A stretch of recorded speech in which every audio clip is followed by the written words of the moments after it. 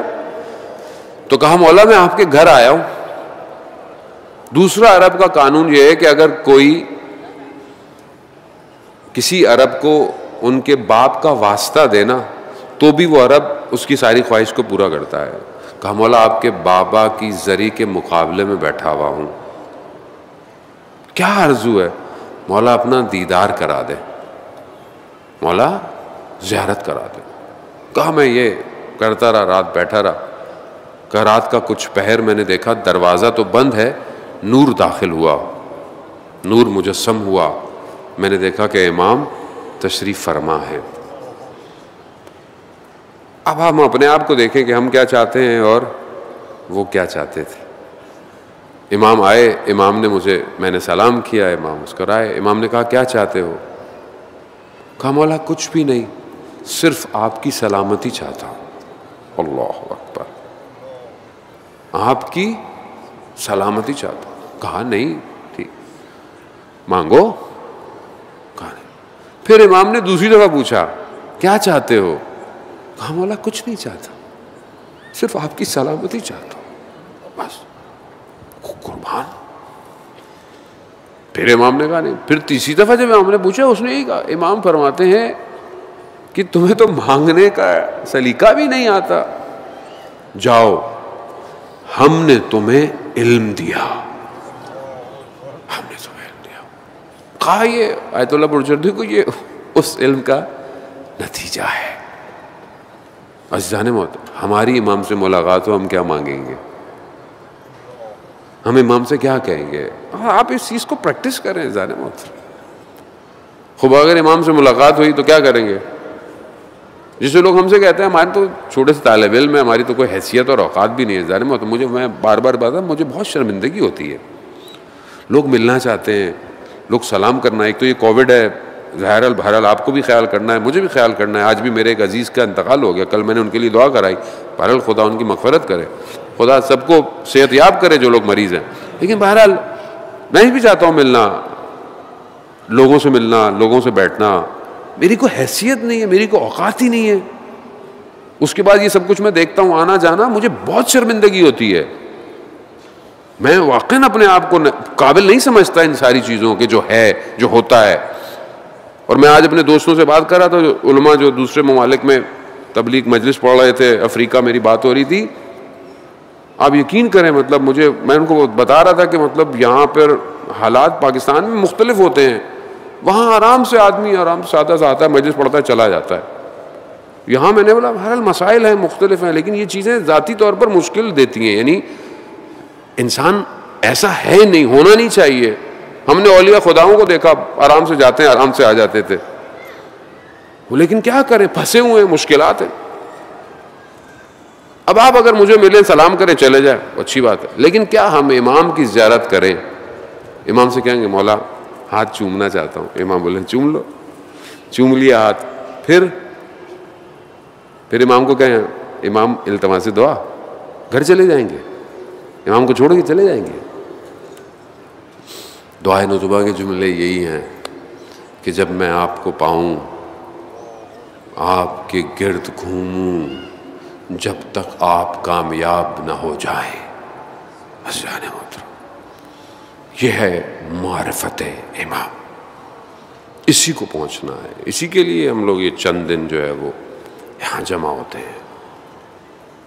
وہ آپ دیکھیں کہ امام کے لیے ہی اصل میں کریا ہے.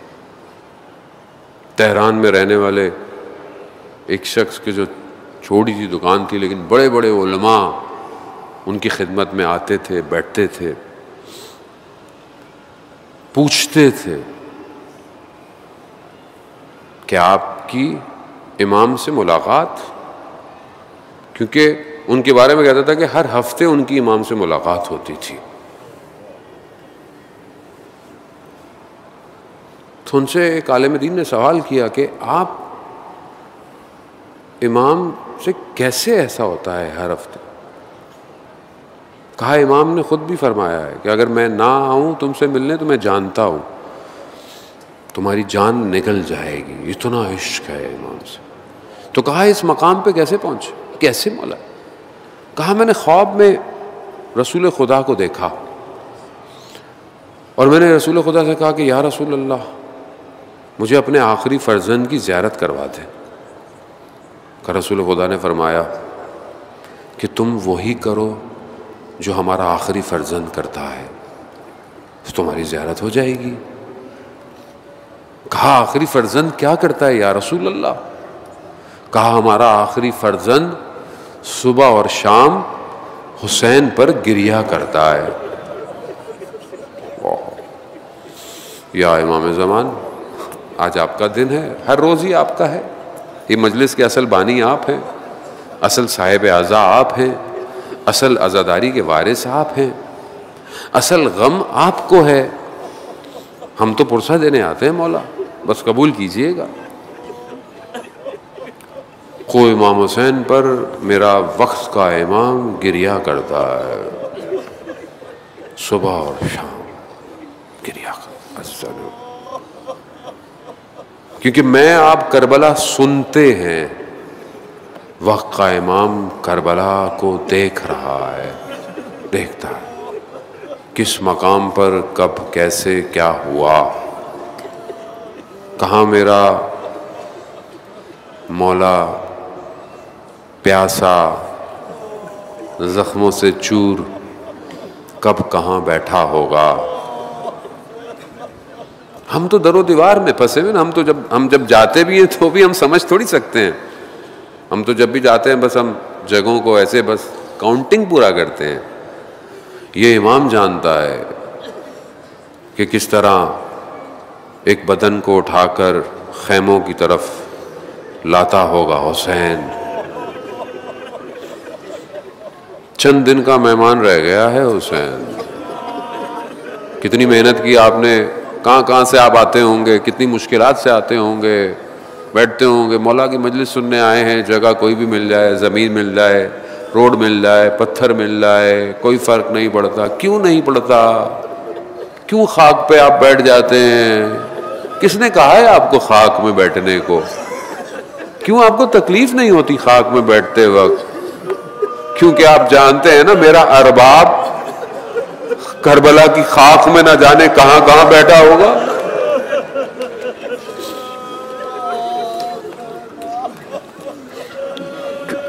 گلی گلی محلے محلے سڑکوں پہ آپ سبیل لگاتے ہیں، پانی پلاتے ہیں، مگر کیوں لوگوں کے گھر پانی نہیں ہے؟ نہیں ہے۔ کیا لوگ پانی پی کے نہیں آتے؟ نہیں، پی کے آتے ہیں۔ پھر کیا؟ کربلا میں پانی نہیں ملا نا، ہم دنیا کو پانی پلاتے ہیں اپنے مولا کی یاد میں۔ چھوٹے چھوٹے بچے آپ دیکھیں گلاس لے کے کھڑے ہوئے ہوتے ہیں، کیوں؟ کہ کربلا کے بچے پیاسے رہ گئے۔ یہ دنیا کوئی اور ہے، اسے شاید مادی لوگ نہ سمجھ پائیں کہ یہ کیوں ہے۔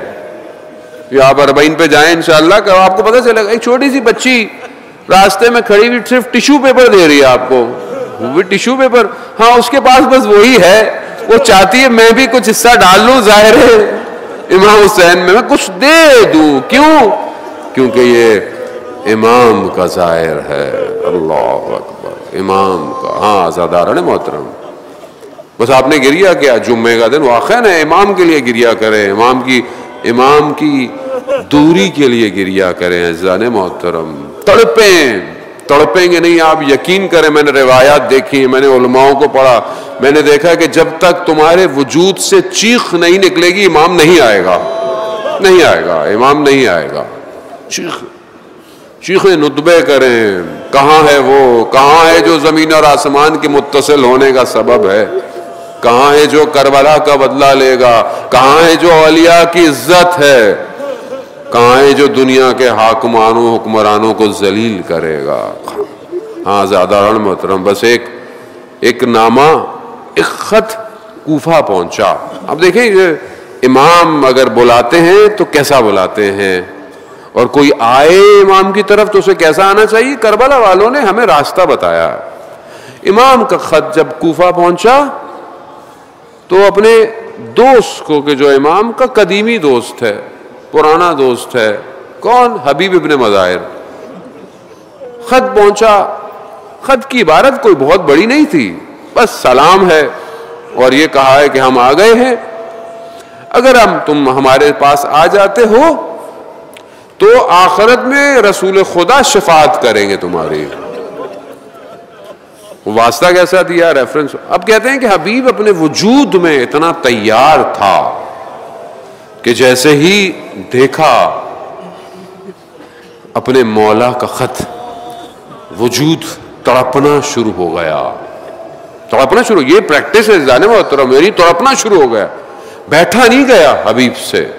ایک عجیب عشق کی آگ جو ہے وہ باطن کے اندر نفوذ کر گئی. حبیب اٹھے اور اپنے خادم کو کہتے ہیں بھیج دیا سواری، کیونکہ شہر میں پہرے لگے ہوئے ہیں کوفہ میں. دیکھا بازار میں گئے، بازار میں مسلم نے اوسجہ کو دیکھا. مسلم پوچھا مسلم کیا کر رہے ہو بازار میں؟ کہا خضاب لینے آیا ہوں. خضاب، محاسن کو خضاب لگانے کے لیے. کہا مسلم حسین ابن علی کربلا آ گئے ہیں، ایسا خضاب لگے گا قیامت تک یاد رکھا جائے گا. اب کمال دیکھیں، ادھر حبیب نے ایسا جملہ، کہتے ہیں مسلم اس مقام سے کہیں گیا نہیں کہ میں گھر بتاؤں یا میں یہ کروں، نہیں. اسے کہتے ہیں یہ ہے امام کے گوہر جسے امام چن رہے ہیں. مسلم اسی حالت میں کربلا کی طرف چلے گئے، اسی حالت. بس آپ نے گریہ کیا. بس یہ چند عرائض تھے جو آپ کے اذان عالی میں منتقل. آپ ماشاءاللہ ساری باتیں جانتے ہیں. جیسے ہی اب ادھر کیا عالم ہے، کربلا میں کیا عالم ہے؟ کربلا میں یہ عالم ہے کہ دشمن کی طرف تو فوج تعداد بڑھتی چلی جا رہی ہے، بڑھتی چلی جا رہی ہے، لوگ آتے ہیں. ادھر کیا ہے؟ ادھر غربت ہے، ادھر کوئی آ ہی نہیں رہا. غریب ہے نا امام، غربت ہے. لیکن ایک پرچم ہے جسے امام ہر جگہ سنبھال رہے ہیں. وہ ایک پرچم کسی کو دے نہیں رہے. دیکھا دور سے کہ کچھ خاک دھواں اٹھتا ہوا ہے. قریب آئے کو کیا دیکھا؟ کہا حبیب ہے. حبیب کا آنا تھا. پورے امام کے اس لشکر میں خوشی کی لہر دوڑ اٹھی. خوشی ہو گئی. کون؟ کہ سید الشہداء کے لشکر میں بھی کوئی اضافہ تو ہوا. ہاں زیادہ اضافہ ہوا. خوشی کی لہر ایک دوڑ گئی کہ کوئی آیا ہے. اب یہ جو شور تھا یہ اہل حرم کے کانوں تک پہنچا. سلام ہو علی کی بیٹیوں پر، غربت کے عالم میں کس طرح اپنے بھائی کا ساتھ دیتی رہی. کہا اماں فضہ کون ہے؟ یہ کیسا شور ہے؟ جب پیغام بتایا گیا کہ بی بی حبیب آیا ہے. اللہ اکبر اللہ. کیا دن آئے کربلا میں. بیویوں نے، بی بی زینب سلام اللہ علیہ فرماتی ہیں اماں فضہ جائیے اور حبیب کو ہمارا سلام. اساتذہ محترم، میں بہت چیخ کے مصائب پڑھ نہیں سکتا، بس اگر آپ سمجھ جائیں تو گریہ کر لیجئے گا. جب حبیب کو سلام پہنچا نا، حبیب خاک کے کربلا پہ بیٹھ گیا. خاک اٹھائی اور اپنے سر پہ ڈالی. کہا پروردگار کیا دن آ گئے ہیں. علی کی بیٹیاں ہمیں سلام بھجواتی ہیں. اللہ اکبر. یقیناً حبیب کی عظمت ہے، یقیناً حبیب صحابی ہے، حبیب امام حسین کا بچپن کا ہے، لیکن پھر بھی غربت سید الشہداء.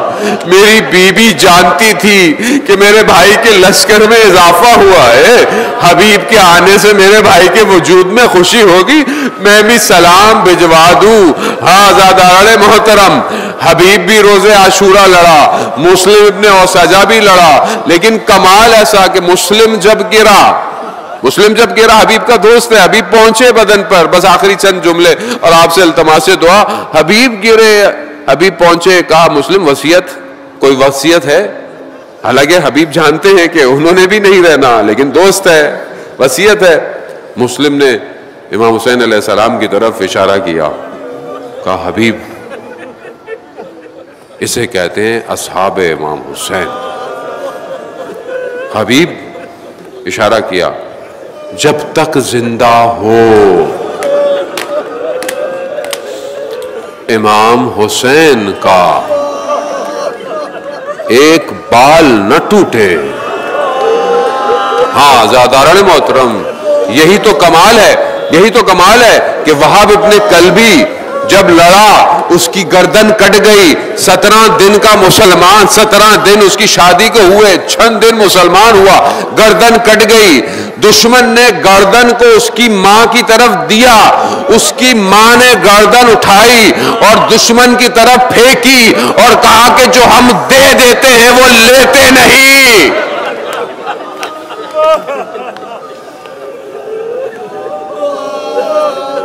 الا لعنۃ اللہ علی القوم الظالمین وسیعلم الذین ظلموا ای منقلب ینقلبون. پروردگار امام زمانہ کے ظہور میں تعجیل عطا فرما، ہمیں ان کے ناصروں، ان کے مددگاروں میں شمار فرما. پروردگار ہمیں اپنے وقت امام کے لیے تیار ہونے کی توفیق عطا فرما. بہت سارے لوگ بیمار ہیں، مجھے اور بھی لوگوں نے کہا ہے، کووڈ کی وجہ سے، کینسر کی وجہ سے ICU میں ہیں. پروردگار جو بھی حاضرین بیٹھے ہیں ان کے بیمار، جو سن رہے ہیں ان کے بیمار، جس نے بھی بہرحال کہا ہے مریض ہیں، پروردگار تجھے واسطہ سید الشہداء کے ان صحابیوں کا انہیں شفا کاملہ اور عاجلہ عطا فرما. پروردگار کل 14 اگست ہے، ہمارے وطن عزیز کی آزادی کا دن ہے. پروردگار تجھے نہ ایام کا واسطہ ہمارے ملک کو ترقی اور استقامت عطا فرما، اس کے دشمنوں کو نیست اور نابود فرما. پروردگار جہاں جہاں بھی مجلس ماتم عزاداری ہو رہی ہے ان کی جان مال عزت آبرو کی حفاظت فرما. پروردگار عاشورہ میں چند دن رہ گئے ہیں، پروردگار ہمیں اپنے باطن کو صاف کرتے ہوئے اپنے وقت امام تک پہنچنے کی توفیق عطا فرما. ہمیں مقصد امام حسین، غم امام حسین کو سمجھنے کی توفیق عطا فرما. پروردگار ہماری اس قلیل سے عبادت کو اپنی بارگاہ میں قبول فرما. ہمیں حج عمرہ اور زیارات کی توفیق عطا فرما. علماء اکرام، مراجع اکرام کو طول عمر اور سلامتی عطا فرما.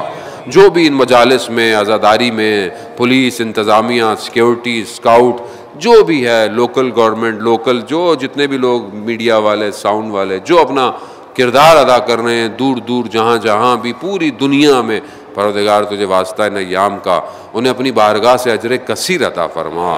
اللہم ارزقنا زیارت الحسین فی الدنیا و شفاعتہ فی الآخرہ. صلوات بھیج امام.